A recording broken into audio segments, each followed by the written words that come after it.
आज हम लोग पढ़ने वाले हैं 8th क्लास का चैप्टर नंबर 6 और इस चैप्टर का नाम है द फाइट। ये बहुत ही प्यारी कहानी है। दो लड़कों के बीच में एक पुल को लेके फाइट हो जाती है। किस तरह से वो एक पानी के तालाब पे अपना अधिकार जमाना चाहते हैं और किस तरह से उनकी लड़ाई आगे बढ़ती है, ये सब हम इस कहानी में देखेंगे। रंजी को राजपुर में आए हुए लगभग 1 महीना हो चुका है और अभी उसने जंगल के अंदर एक पानी के तालाब को ढूंढ लिया है। गर्मी अपनी चरम सीमा पे थी और उसकी स्कूल अभी तक नहीं खुली थी और यहाँ पे रंजी ने कोई दोस्त भी नहीं बनाए थे। वह पूरे दिन यहाँ वहाँ घूमता रहता था और अपना समय बिताया करता था। बहुत ज्यादा गर्मी थी और ऐसे मौसम में रंजी को जंगल में घूमना बड़ा ही अच्छा लगता था। जमीन सूख चुकी थी, हरी जो घास है वो भूरी हो चुकी थी, पेड़ जो है वो बेचैन हो चुके थे, हवा नहीं चल रही थी और इस समय बारिश की जो बहुत ज्यादा आवश्यकता थी। ऐसे ही एक दिन रंजी थका हुआ था, गर्मी का जो दिन था, रंजी बाहर घूमने गया और उसे इस जंगल में एक प्यारा सा तालाब मिला। ये जो पानी का जो तालाब था, इसका पानी एकदम साफ था और उसमें नीचे छोटे छोटे कंकड़ पत्थर भी दिखाई दे रहे थे। रंजी को ये तालाब जो है बहुत पसंद आया। बारिश के समय में ऐसा तालाब वो हमेशा आनंद इसका लेना चाहता था। रंजी ने जब इस तालाब को देखा तो उसकी इच्छा हुई, क्यों ना मैं इस तालाब के अंदर जाके थोड़ा तैर लेता हूँ। यहाँ कोई उसे देख भी नहीं रहा है। वो इस तालाब के अंदर गया और गर्मी का आनंद लेने लगा और उसे अपने गांव का तालाब याद आने लगा जो कि राजपूताना के रेगिस्तान में था। वहां बहुत ही मिट्टी और दलदल था और वहां जानवर भी उस पानी में तैरा करते थे। औरतें अपने कपड़े धोया करती थी और बहुत ज्यादा वो गंदा हुआ करता था। परंतु ये जो पानी है बहुत साफ है, इसके अंदर तैरने में बहुत ही आनंद आता है और यहाँ पे किसी प्रकार की गंदगी भी दिखाई नहीं दे रही है। रंजी को इस तालाब में तैरना बहुत ही अच्छा लगा। अगले दिन भी वो वहीं तैरने के लिए आया। काफी देर तक वो तैरता रहा और पानी में आनंद लेता रहा। उसके बाद में वो पास ही पड़े पत्थरों पे आराम करने के लिए लेट गया। काफी देर आराम करने के बाद में उसने देखा उससे थोड़ा एक बड़ा जो लड़का था वो उसके पास खड़ा था। उस लड़के ने रंजी से पूछा, तुम यहाँ क्या कर रहे हो?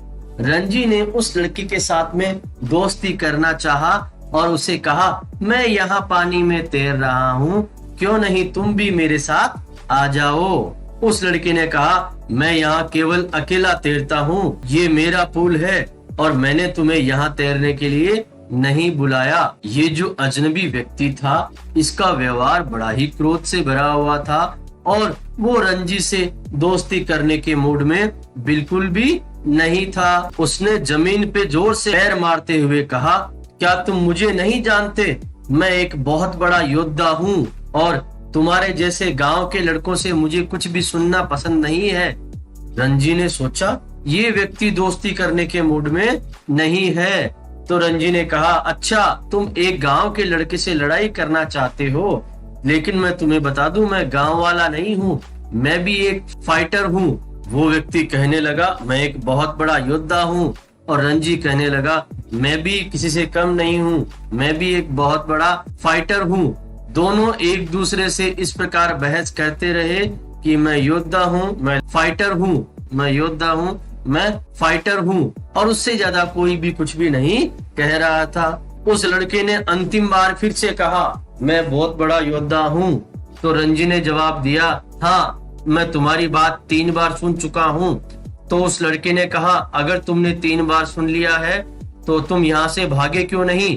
तो रंजी ने कहा, मैं तुम्हारे भागने का इंतजार कर रहा हूँ। अब उस लड़के ने कहा, लगता है मुझे तुम्हें पीटना ही पड़ेगा, तुम ऐसे नहीं मानोगे। तो रंजी ने कहा, मैं तुम्हारा इंतजार कर रहा हूँ कि कब तुम मुझसे लड़ाई करोगे, लेकिन लगता है तुमसे कुछ भी नहीं होगा। दोनों लड़के एक दूसरे की तरफ क्रोध से देखने लगे और एक दूसरे को यूं ही 1 मिनट तक वो देखते रहे। रंजी जो है अपने दुश्मन को देख रहा था उसमें कितनी ताकत है, परंतु रंजी ने सोच लिया था मैं किसी भी मामले में उससे कमजोर नहीं पड़ने वाला हूँ। अब वो लड़का रंजी के पास आया और उसने रंजी को एक जोर से तमाचा मार दिया और उसने कहा अब तो तुम चले ही जाओगे। लेकिन रंजी भी कहाँ कमजोर पड़ने वाला था, उसने बहुत जोर से उस लड़के को मुंह पे मार के धक्का मार दिया और दोनों बुरी तरह से लड़ने लगे। दोनों लड़के एक दूसरे पे ताकत की आजमाइश करने लगे। वो मिट्टी में एक दूसरे को यहाँ से वहां पटकने लगे। कभी रंजी ऊपर होता, कभी वो लड़का ऊपर होता। दोनों अपनी अपनी पूरी ताकत का इस्तेमाल कर रहे थे। दोनों में से कोई भी हार मानने को तैयार नहीं थे। वो लड़का बोला अब पता लग गया तुम्हें मैं योद्धा हूँ, और रंजी बोला तुम्हें भी पता लग गया होगा कि मैं भी एक बहुत बड़ा फाइटर हूँ। दोनों अपनी पूरी जोर आजमाइश लगा रहे थे, लेकिन उन दोनों में से कोई भी हार मानने को तैयार नहीं था। उस योद्धा ने कहा तुम्हें इस पुल को छोड़ना होगा। रंजी ने कहा मैं इसे नहीं छोड़ूंगा। तो ठीक है, हम लोग लड़ाई करते रहेंगे। और दोनों इसी तरह से लड़ते रहे। वो लड़ते भी रहे और जोर जोर से अपने बातें भी कहते रहे। दोनों में से कोई भी एक दूसरे को पूरी तरह से पराजित नहीं कर पाया था, परंतु दोनों ही बहुत ज्यादा थक चुके थे। अब किसी में भी एक दूसरे से लड़ने की ताकत नहीं बची थी। उस लड़के ने कहा तुम हार मान लो, और रंजी ने कहा तुम भी हार मान लो, लेकिन दोनों हार मानने को तैयार नहीं थे। तो उस लड़के ने कहा अगर तुम हार मानने को तैयार नहीं हो तो कल वापस लड़ाई के लिए तैयार रहना। रंजी ने कहा ठीक है, मैं लड़ाई के लिए पूरी तरह से तैयार हूँ। कल इसी समय पे मैं यहाँ आऊंगा और तुम भी आ जाना। हमारी लड़ाई फिर से होगी और जो जीतेगा ये पानी का तालाब उसी का होगा, इस पे पूरी तरह से उसी का अधिकार होगा, और कल मैं तुम्हारा फैसला करके ही रहूंगा। रंजी जब अपने घर पहुंचा तो वो घर वालों को समझा नहीं पाया कि मैं किस तरह से चोटिल हो गया हूँ और किस तरह से मुझे थोड़ी बहुत चोटें लगी थी, लेकिन किसी भी प्रकार से उसने अपनी चोटों को छिपा लिया और वो किसी को भी बताना नहीं चाहता था कि मेरी किसी से आज लड़ाई हुई है। और उसकी मम्मी ने उसे कहा कि आज तुम घर ही रहोगे, बाहर नहीं जाओगे। शाम को चुपचाप रंजी घर से बाजार की तरफ चला गया। उसने सोचा कि मैं बाहर चला जाता हूँ और थोड़ा नाश्ता कर लेता हूँ, इससे मुझे थोड़ा अच्छा लगेगा। वह बाजार गया, उसने गरम गरम जलेबी खाना शुरू कर दिया, और जब वह ये सब आनंद के साथ में खा रहा था तब उसने अचानक देखा कि उसका प्रतिद्वंदी जो है वो सामने से आ रहा था। अब पहली बार उसने सोचा कि वो यहाँ वहां देख ले, लेकिन तभी उसके दिमाग में विचार आया कि ये नींबू पानी की जो बोतल है उस पे फेंक के मार दूं, लेकिन उसने कोई भी काम नहीं किया। वो चुपचाप ऐसे ही बैठा रहा और अपने प्रतिद्वंदी की तरफ देखता रहा। और वॉरियर जो है, योद्धा जो है, उसने भी कुछ नहीं किया। वो भी उसकी तरफ आगे बढ़ा और वो भी ऐसे ही उसकी तरफ देखता रहा। ऐसे लगा जैसे दोनों लड़ने वाले हो, लेकिन दोनों ने कुछ नहीं किया। दोनों एक दूसरे को नफरत भरी निगाहों से देखने लगे और एक दूसरे को इशारों में चेतावनी देने लगे कि लड़ाई के लिए तैयार रहना, कल अपनी पूरी ताकत लगाना, देखते हैं कौन जीतता है। और सामने वालों को इशारों में कहने लगे कल मैं तुम्हें पराजित कर दूंगा। अब देखते हैं कल लड़ाई में क्या होता है। अगला दिन भी पहले की दिन की तरह बहुत गर्म था और रंजी को बहुत थकावट महसूस हो रही थी। उसमें इतनी हिम्मत नहीं थी कि वो लड़ सके। उसकी बॉडी पूरी तरह से अकड़ रही थी, लेकिन उसने चैलेंज स्वीकार किया था। अगर वो नहीं जाएगा तो उसे हारा हुआ मान लिया जाएगा, इसलिए उसे जाना तो पड़ेगा। हालांकि उसके शरीर में इतनी ताकत नहीं थी कि वो अपने प्रतिद्वंदी से लड़ सके, लेकिन उसे जाना होगा, उसे लड़ना होगा, वरना वो अपनी ही नजरों में गिर जाएगा। इसलिए वो उस पुल के पास पहुंच गया। वो सोच रहा था शायद उसका प्रतिद्वंदी वहां नहीं आएगा। वो वहां गया और उसने क्या देखा, थोड़ी देर बाद में उसका प्रतिद्वंदी भी उधर आ गया। वो दोनों तालाब के इधर उधर खड़े थे।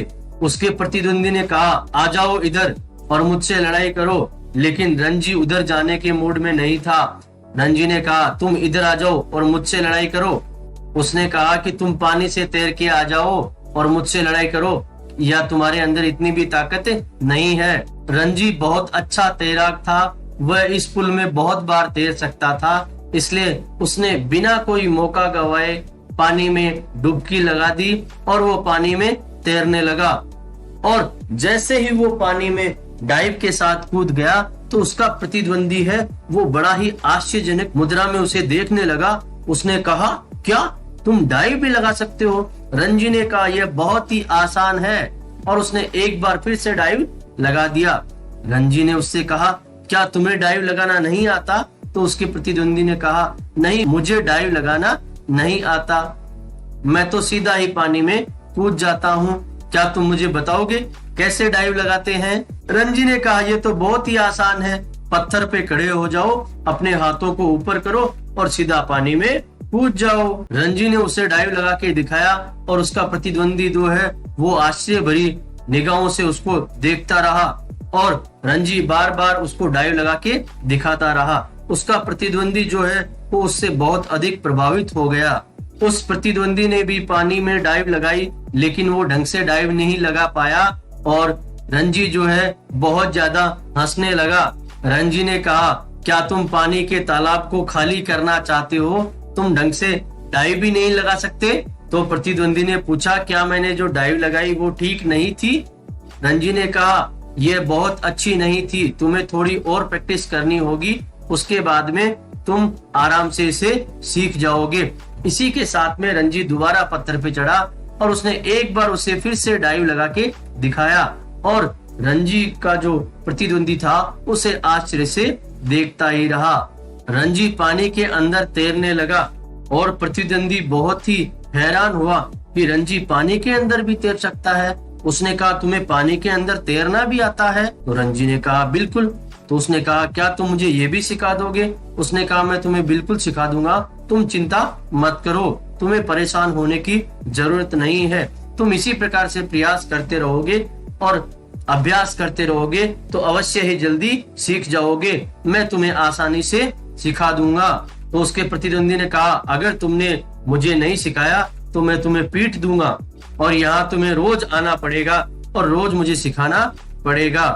तो रंजी ने कहा अगर तुम्हारी यही इच्छा है तो मैं तुम्हें रोज यहाँ आऊंगा और डाइव लगाना और पानी के अंदर तैरना सिखा दूंगा। अब दोनों लड़के पत्थरों पर बैठ गए और एक दूसरे से बातें करने लगे।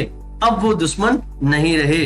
वॉरियर ने कहा मेरा नाम सूरज है, तुम्हारा क्या नाम है? फिर रंजी ने कहा मेरा नाम रंजी है। सूरज ने कहा मैं बहुत ताकतवर हूँ, क्या मैं ताकतवर नहीं हूँ? अपनी भुजाओं का बल उसने दिखाते हुए रंजी को कहा। रंजी ने कहा तुम बहुत ताकतवर हो, तुम एक पहलवान की तरह हो। तो सूरज ने कहा मैं एक दिन दुनिया का सबसे बड़ा पहलवान बनना चाहता हूँ और इसके लिए मैं बहुत ज्यादा अभ्यास करता हूँ। रंजी ने कहा तुम बहुत ताकतवर हो। सूरज ने रंजी से कहा लगता है तुम ढंग से खाते नहीं, तुम्हें मेरे घर पे आना चाहिए और मेरे साथ में खाना खाना चाहिए। मैं रोज बहुत सारा दूध पीता हूँ, हमारे अपने खुद की गाय है। चलो अब हम दोस्त बन जाते हैं और मैं तुम्हें पहलवान बना दूंगा और तुम मुझे डाइव लगाना और पानी के अंदर तैरना सिखा दो और मैं तुम्हें अच्छा पहलवान बना दूंगा। क्या ये अच्छा नहीं रहेगा? तो रंजी ने कहा ये बिल्कुल अच्छा रहेगा, हम दोनों एक दूसरे की सहायता करेंगे। इस प्रकार से अब वो दोनों दोस्त बन गए और उन दोनों ने हाथ मिलाते कहा चलो अच्छा हुआ, अब हम दोनों दोस्त बन गए हैं और अब हम गर्मियों में इस पुल में खूब आनंद करेंगे और हमें हराने वाला यहाँ कोई नहीं होगा और कोई भी इस पुल में हमारी इजाजत के बिना नहीं आ सकता। तो रंजी ने कहा कोई भी इतना साहस नहीं कर सकता कि हमारी इजाजत के बिना इस पुल में आ जाए। दोस्तों अगर वीडियो अच्छा लगे तो लाइक और शेयर जरूर करें, चैनल को सब्सक्राइब करना ना भूलें। इस क्लास के सारे वीडियोस की लिंक डिस्क्रिप्शन बॉक्स में दी गई है, उन्हें भी जाके आप लोग देख सकते हैं।